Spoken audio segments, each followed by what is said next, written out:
Come and look at the stars with me. In Attack of the 50-Foot Woman, this swimming pool is just the right size for an evening bath. But the scene gives Daniel Baldwin a whole new perspective. Are you all right?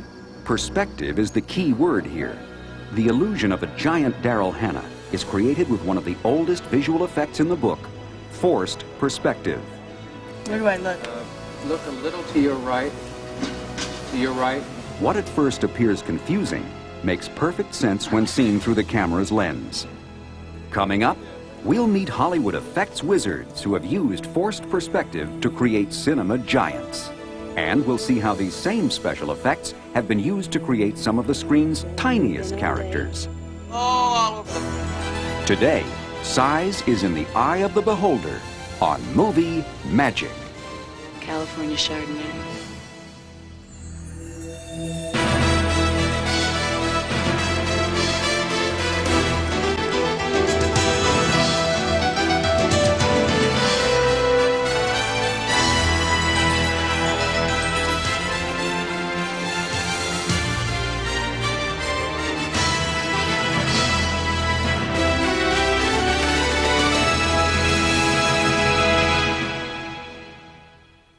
Father, I'm not a little girl.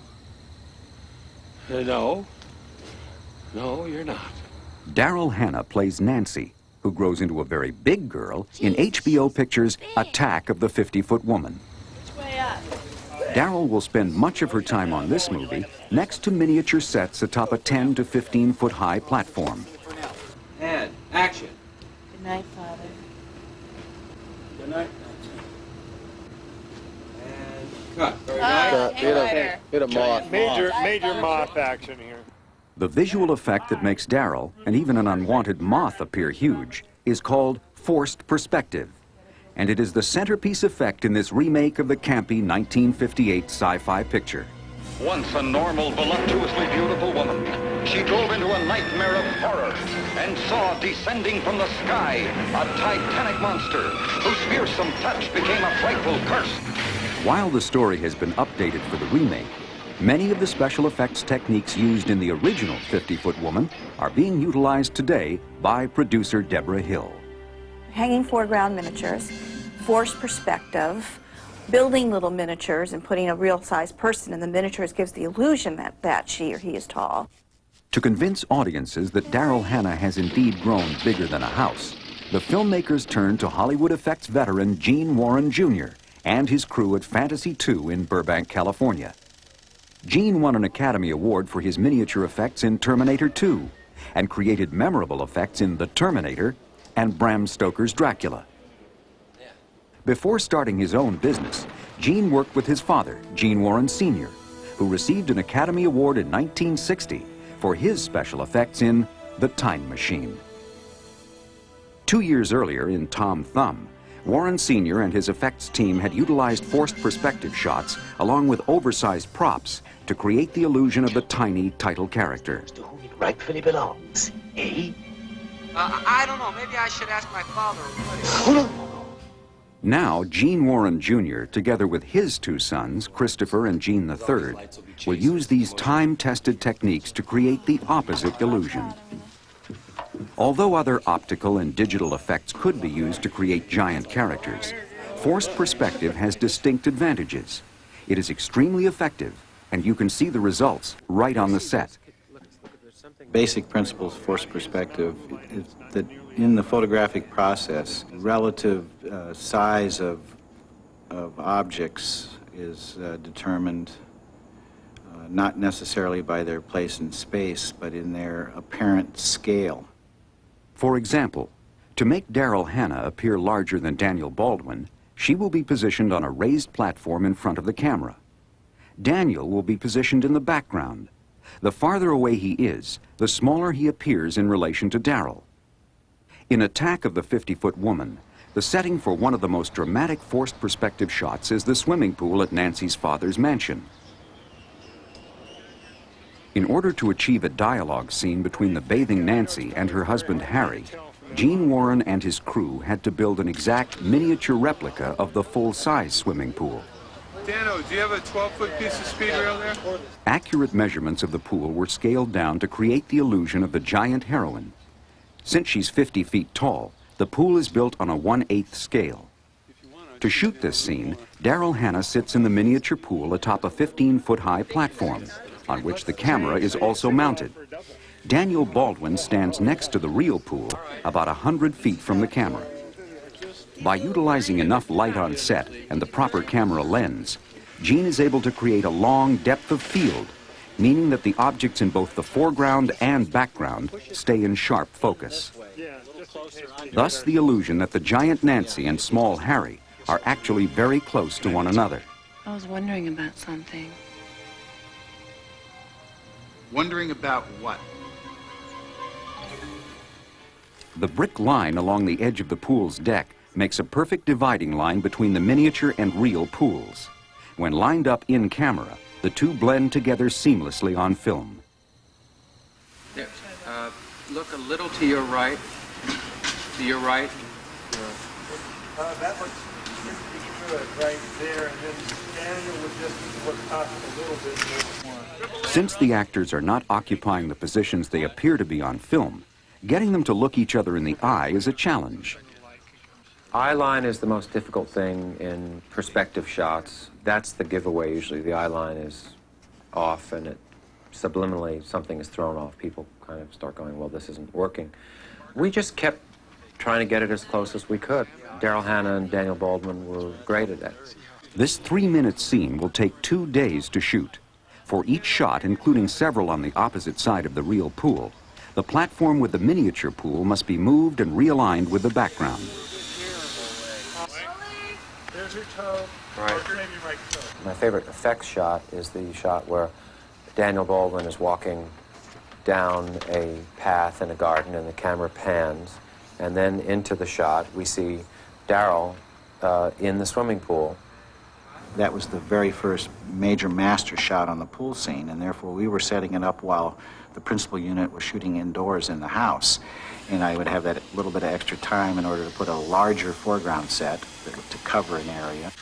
To accomplish a camera move with forced perspective, the camera must be mounted so that it pivots on the point within its lens where the light focuses. This is known as the nodal point. When the camera pivots on a nodal, it can pan and tilt, and the background and foreground will stay married to each other. It's seamless, and it's a huge wide shot done in the camera, and it's just my favorite shot because people are going to say, how'd they do that?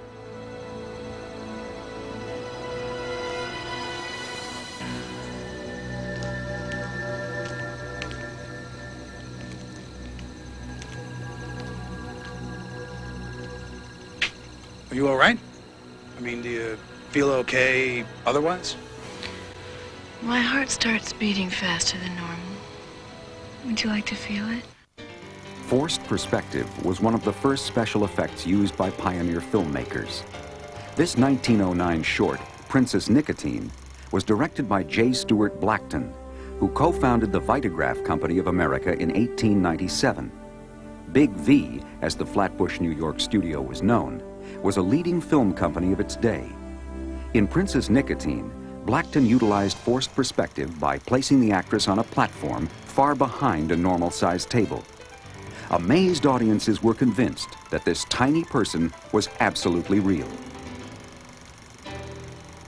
Forced perspective has also been used through the years to create impressive sets which would otherwise be too expensive to build. In the 1923 silent feature Scaramouche, the top of this French castle was actually a hanging miniature in the foreground of the shot.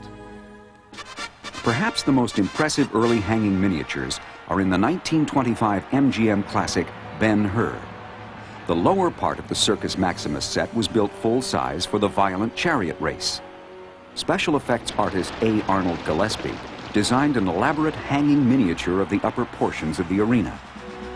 The miniature gallery included 10,000 tiny, hand-operated figures that could stand and cheer on cue.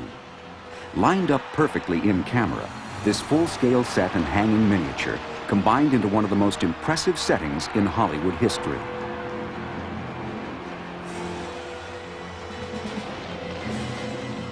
Gillespie worked on more than 600 pictures during his 50-year career and won 4 Academy Awards for special effects.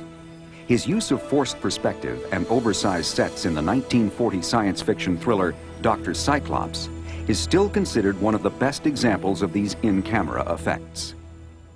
Forced perspective played an important role during the 1950s with a batch of low-budget pictures about giant mutants and tiny characters.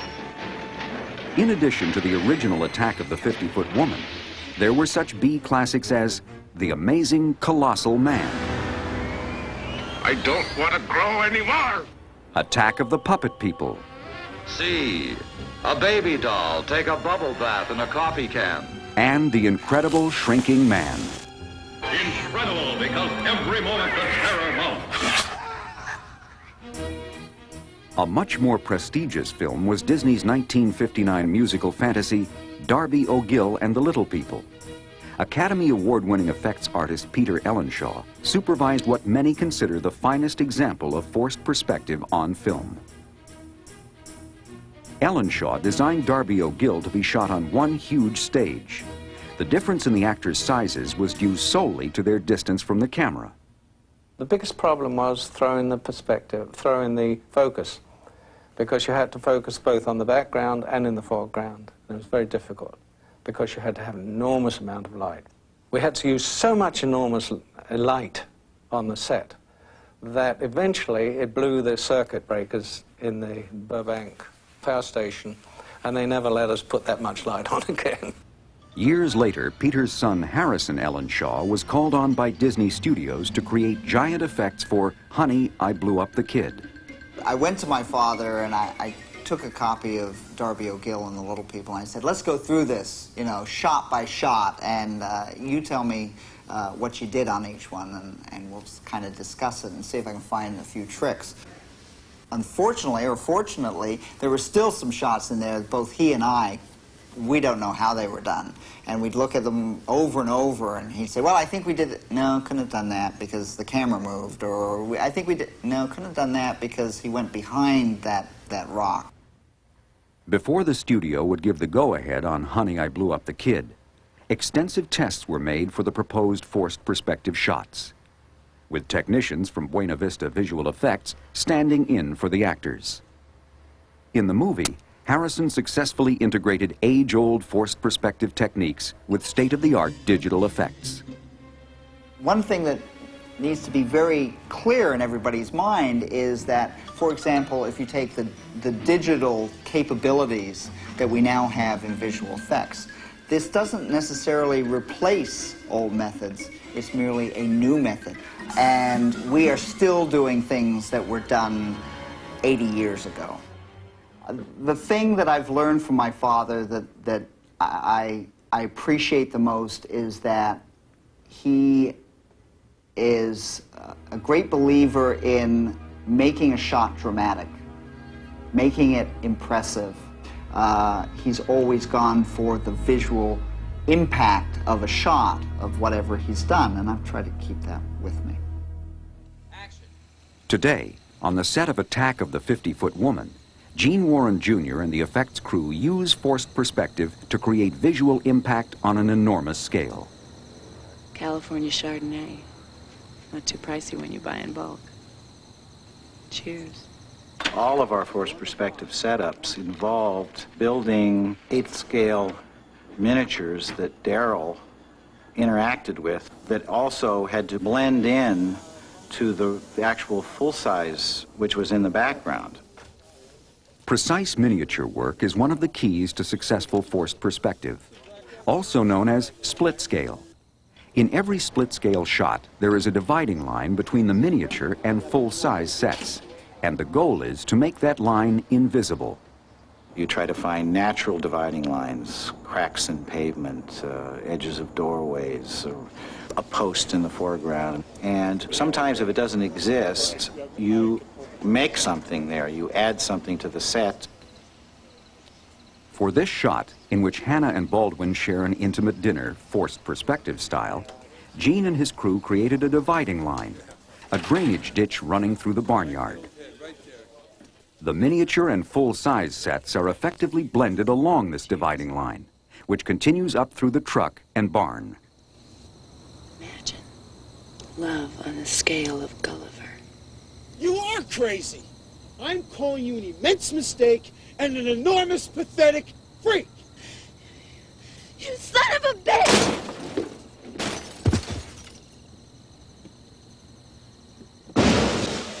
You were sad before. Now you're just a big joke. If you knew half what Honey Parker knows... I'm gonna pop your head like a little Concord grape! Man.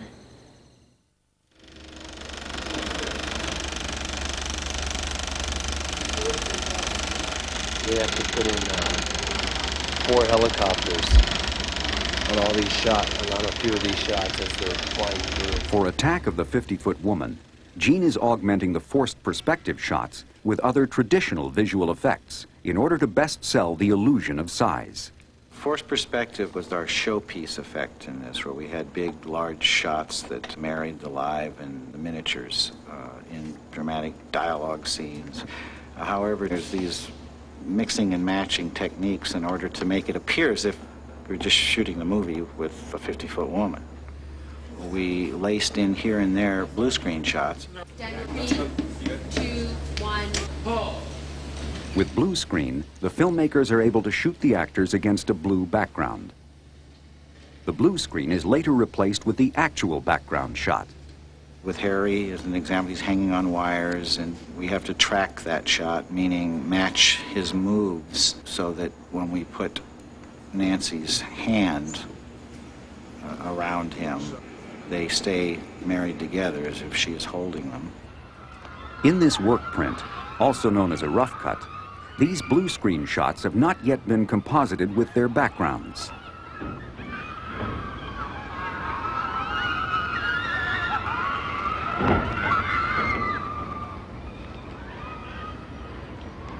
Miss me? I don't suppose you want to hear my side of this. Another way the filmmakers create the illusion of size is by shooting split-scale sets and optically compositing the two sides of the screen. So it's a little larger. For this scene inside the barn, the right side of the screen was shot first inside the real barn. Then the next day, Daryl was shot inside a miniature barn. These split-scale shots are followed by a forced perspective shot to complete the giant illusion. Forced perspective almost always involves miniatures. For the scene in which Daryl Hannah falls and crushes a barn, Gene and his crew have built a second miniature barn set made of balsa wood. Man.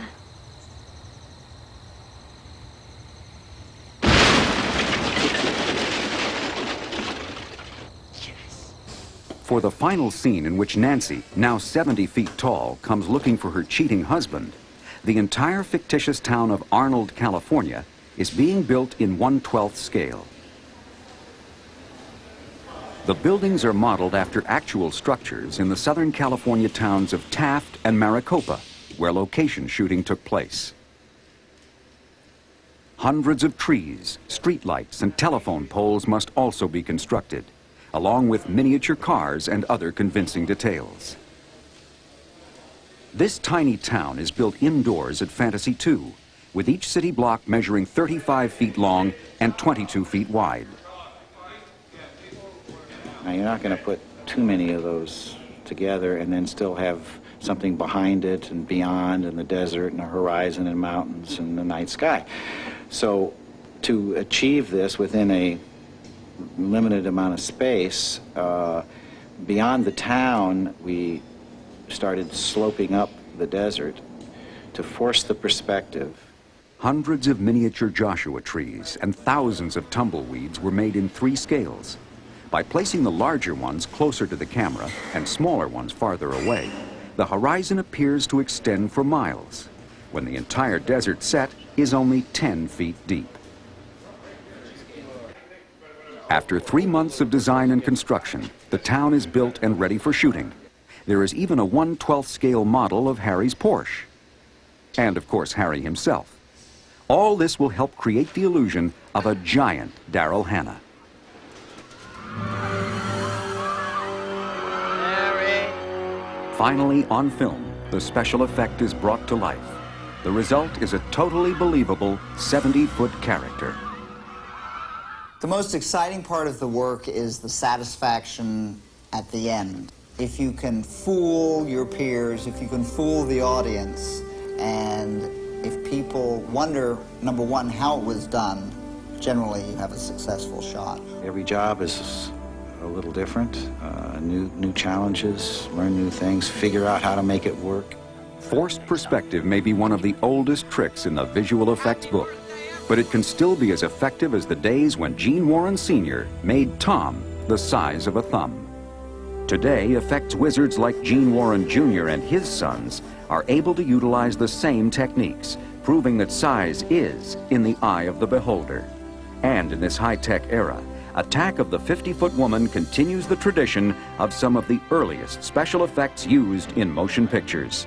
The doctor said it's all right as long as I don't get too worked up. That's an important thing to remember about not getting too worked up. In the end, Nancy gets her husband to herself. Harry gets what he deserves.